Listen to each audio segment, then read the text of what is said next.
Histoire d'en dire plus.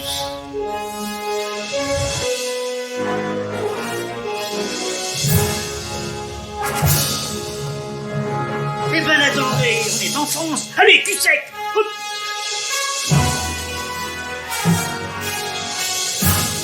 Personne ne peut le croire et pourtant c'est vrai. Ils existent, ils sont là, Tarnatata. Non. Il faut qu'on teste.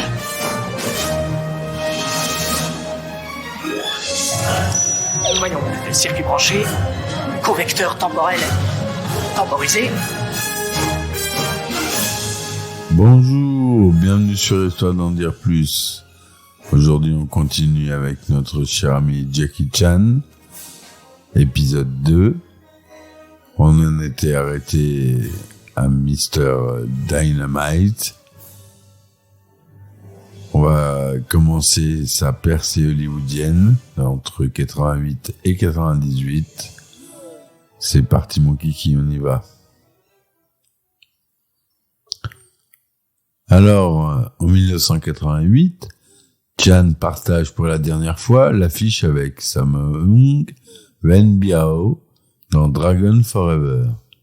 Hung le co-réalise avec Corey Wen et le méchant du film est joué par Wen Hua, qui sont également tous deux camarades de l'Académie d'études du théâtre chinois, l'Opéra de Pékin. Donc tous ces gens-là, vous voyez, se connaissent depuis déjà plus de 20 ans.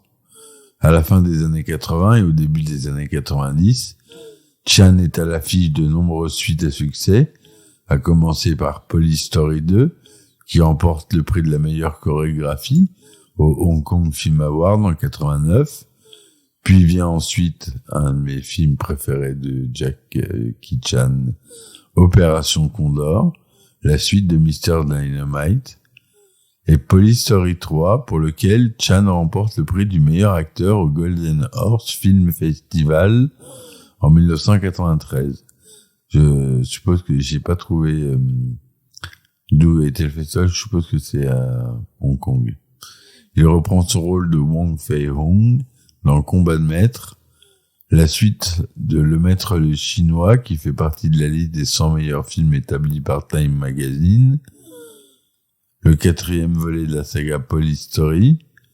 Contre-attaque connaît aussi un succès sur le marché domestique et sur le marché étranger. Jackie Chan ravive alors ses ambitions hollywoodiennes pour les années 90, mais refuse les premières offres de méchants dans des films américains pour ne pas être catalogué pour ses futurs rôles. Par exemple, Sylvester Stallone lui propose le rôle de Simon Phoenix, un criminel dans le film futuriste Demolition Man, dont je vous invite à écouter le podcast dans ma liste. Vous cherchez dans les 300 épisodes, il y est. Chan décline l'offre et le rôle est finalement proposé à Wesley Snipes. Finalement, Chan parvient à mettre pied sur le marché nord-américain en 1995 avec le film Jackie Chan dans le Bronx, diffusé dans le monde entier et qui devient culte aux États-Unis, ce qui est rare pour un film comprenant des vedettes hongkongaises. Le succès du film conduit à la diffusion en 1996 de Police Story 3 Super Cop aux États-Unis sous le titre Super Cop, qui génère un total de 16 millions de dollars de recettes. Le premier gros succès dans un blockbuster arrive en 98 avec, vous allez le deviner lorsqu'il partage l'écran avec Chris Tucker, dans la comédie d'action Rush Hour, générant plus de 130 millions de dollars de recettes uniquement aux États-Unis. Ce film fait de Jackie Chan une vedette à Hollywood. Pour améliorer sa communication commerciale, Jackie écrit également son autobiographie en collaboration avec Jeff Young, intitulée I Am Jackie Chan, sobrement. Succès et déception entre 99 et 2007. En 98, Chan joue dans son dernier film pour la Golden Harvest, Who Am I? Qui suis-je? Après avoir quitté la société en 99, il produit et joue aux côtés de Shuki dans Jackie Chan à Hong Kong, une comédie romantique qui se focalise sur la relation entre les personnages et ne contient que très peu de scènes d'action. En 2000, il participe à la création d'un jeu vidéo pour PlayStation appelé Jackie Chan Stunt Master, dans lequel il prête sa voix et effectue des captures de mouvements. Sa carrière hollywoodienne se poursuit en 2000 avec un film avec Owen Wilson, Shanghai Kid, une comédie western qui connaît une suite en 2003 avec Shanghai Kid 2. Entre-temps, il retrouve Chris Tucker pour Rush Hour 2 en 2001, qui rencontre encore plus de succès que le premier opus et récolte pas moins de 347 millions de dollars dans le monde. Sa popularité grandissante, il se fait interviewer en 2000 à Moscou par Inna Murotseva pour la télévision russe. Il dépose ses empreintes de main, c'est les numéros 2205 sur le Hollywood Walk of Fame, l'avenue des stars de Hollywood, en octobre 2002. Il est cessé ensuite dans les films à effets spéciaux, avec le Smoking en 2002 et le Médaillon en 2003. Mais ces deux films ne sont pas des succès ni critiques ni commerciaux. En 2004, il partage l'affiche avec Steve Coogan dans la libre adaptation du livre de Jules Verne, Le Tour du monde en 80 jours. Malgré le succès des films Rush Hour et Shanghai Noon, Chan est frustré par Hollywood pour le type de rôle limité et le manque de contrôle sur le processus de création des films.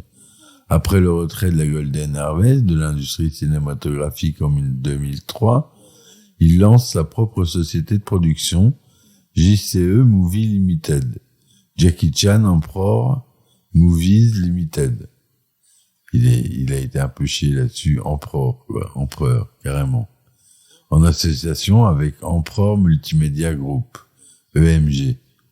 À partir de ce moment, ces films contiennent de plus en plus de scènes dramatiques, tout en continuant à rencontrer un succès au box-office. Parmi eux, il est possible de citer New Police Story en 2004, The Myth en 2005 et L'Expert de Hong Kong en 2006. C'est en 2007 que sort le dernier volet de la série Rush Hour 3, qui rapporte, lui, 255 millions de dollars à travers le monde. Mais c'est une déception à Hong Kong où il rapporte que 3,5 millions de dollars pour son premier week-end d'exploitation. Depuis 2008, il a commencé un changement de style. Dans Le Royaume Interdit, Chan collabore pour la première fois avec Jet Li. Le tournage se termine le 24 août 2007 et le film sort en salle en avril 2008.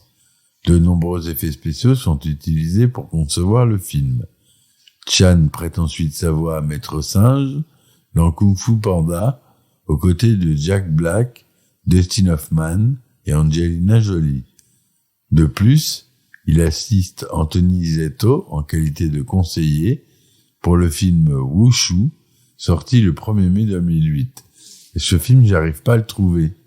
Si vous avez un lien pour me le trouver, pour que je l'achète, si vous pouvez me le mettre en commentaire, parce que le Wushu, c'est un art martial chinois que Jackie maîtrise très bien et qui est un peu la côté acrobatique de ses cascades et de son kung-fu, c'est du wushu. Alors si vous regardez les compétitions de wushu, ça n'a rien à voir, hein. Mais Jackie Chan était un grand adepte du wushu. Voilà. On y retrouve Sammo Hung et Yang Wanji qui jouent des rôles de père et de fils. Sammo Hung qui revient en 2008 donc, après une longue séparation avec Jackie. En novembre 2007, Jackie commence le tournage de Shinjuku Incident, un rôle dramatique, sans aucune scène d'art martial, sous la direction de Derek Yee. Il y interprète le rôle d'un immigré chinois au Japon. Le film sort le 2 avril 2009. Sur son blog, Chan exprime son désir de réaliser un film après Shinjuku Incident, chose qu'il n'a plus faite depuis plusieurs années. Ce film sera la suite de la saga Armor of God, commencée par Mr. Dynamite et Opération Condor, et le film s'intitule Chinese Zodiac. Le tournage débute en 2009 et le film sort le 9 décembre 2012 en salle. En parallèle, fin octobre 2009, Chan commence le tournage du film Kung Fu Nenni au Nouveau-Mexique. Il y interprète un agent secret dont la couverture tombe après avoir voulu garder les enfants de sa petite amie. Dans Little Big Soldier, dont l'action se déroule en Chine, pendant la période des royaumes combattants, Chan joue le rôle d'un vieux fantassin rescapé d'une bataille qui capture un général ennemi blessé, Li Wong, afin de le ramener dans la capitale de son royaume. Le 22 juin 2009, il quitte Los Angeles pour commencer le tournage à Pékin de Karate Kid, un remake du film original avec le fils de Will Smith. Vous connaissez ce film. Le film sort aux États-Unis le 11 juin 2010 et constitue le premier film américain dramatique pour Chan. Il y interprète Monsieur Han, un maître de kung-fu devenu homme d'entretien qui apprend au personnage joué par Jaden Smith, donc le fils de Will, le kung-fu afin qu'il puisse se défendre à l'école. La fin du film devait composer un duel final entre le personnage de Mr. Han et le méchant, avant d'être retiré au montage, afin de laisser la victoire finale à Jaden Smith. La scène fut donc déplacée dans les scènes coupées. Dans son film suivant, Shaolin, Chan joue le cuisinier du temple plutôt qu'un rôle principal. Son 100e film, 1911, sort le 26 septembre 2011. Il y est co-réalisateur, producteur exécutif et vedette principale. Le film sort le 14 octobre aux États-Unis, mais ne sort pas sur les écrans francophones. Chan remporte le prix du meilleur botteur de cul au Nickelodeon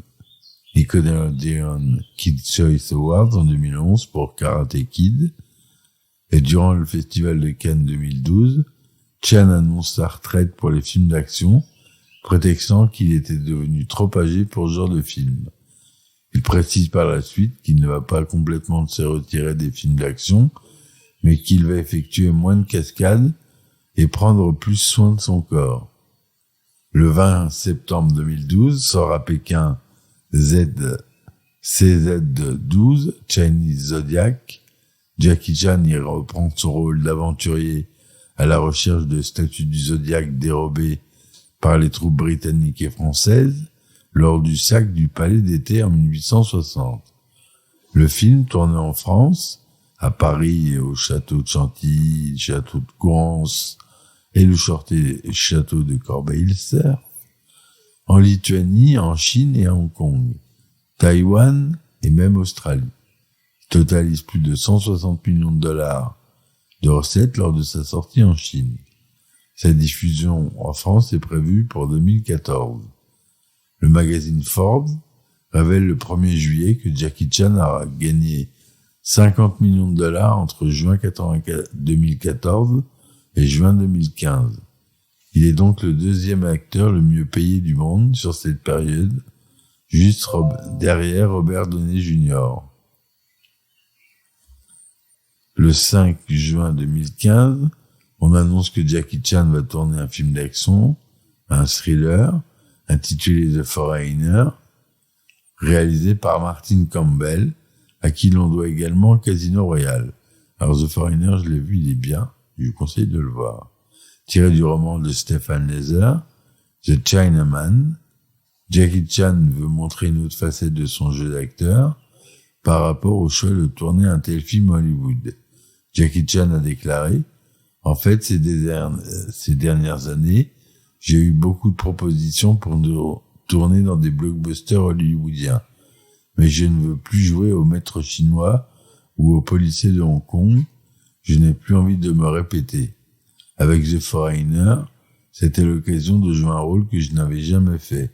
Alors j'ai voulu essayer. » Le tournage a officiellement commencé en janvier 2016 à Londres.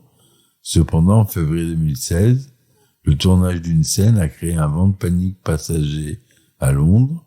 En effet, l'équipe a fait exploser un bus impérial sur le Lambeth Bridge pour les besoins d'une séquence, sans prendre le soin de communiquer de manière plus intensive afin de prévenir toute population.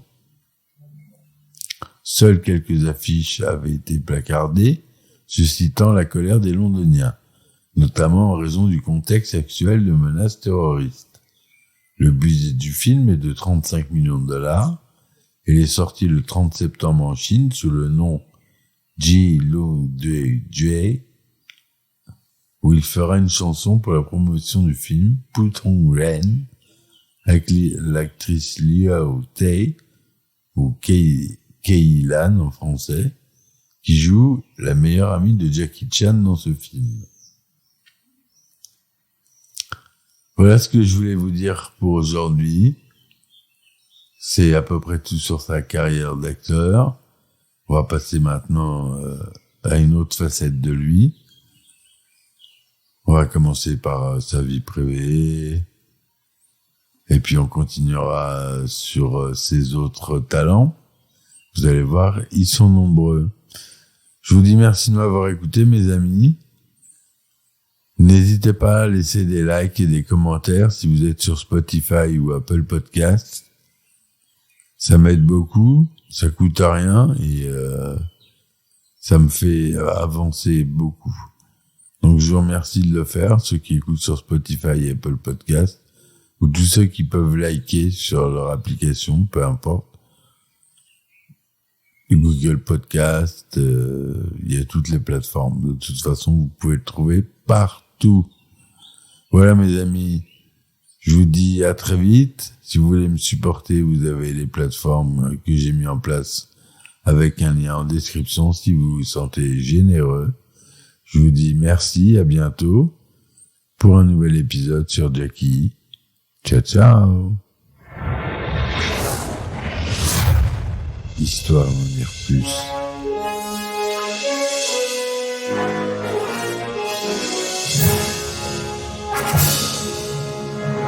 Eh ben attendez, on est en France. Allez, cul sec. Hop.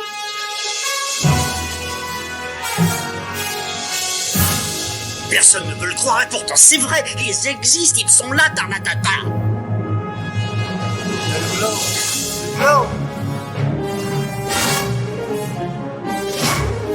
Il faut qu'on pète.